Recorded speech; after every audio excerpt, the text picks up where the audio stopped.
Hello বন্ধুরা, আজকে বানিয়ে নেব আমি ধনে পাতার পকোড়া। তো ধনে পাতা শীতকালে অ্যাভেলেবেল পাওয়া যায়, আর ধনে পাতাটা শরীরের পক্ষে খুবই উপকারী।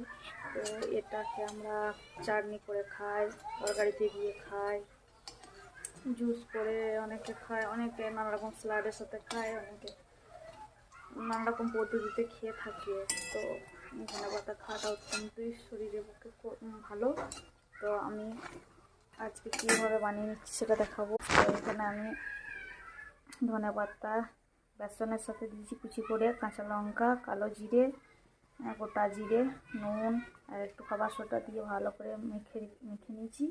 আর এখানে কিছু এই যে ভাজা হয়ে গেছে, এরকম করে মচমচে করে একটু চাপটা চাপটা করে ভেজে নেব। তো এগুলো তুলে নিচ্ছি। তো এরা মুড়ি দিয়ে চা দিয়ে খেতেও কিন্তু ভালো।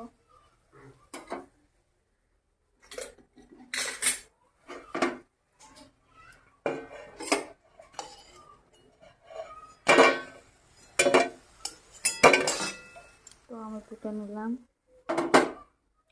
তো এবার আমি দিয়ে দেবো এটা।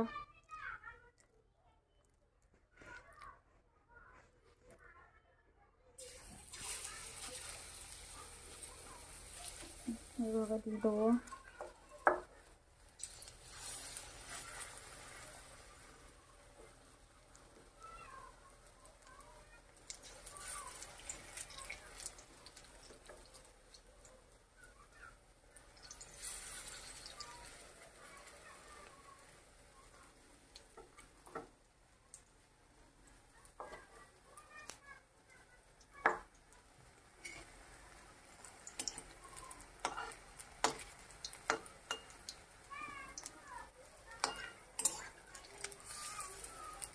তো এক পিঠে এরকম করে তুলে নেবো, উল্টো পাল্টা করে নেবো, মাঝে মাঝে করে ভেজে নেবো। এটা খেতে দারুণ টেস্টি করে খেয়ে দেখতে। ঝটপট জলদি রেসিপি হিসাবে ওটাকে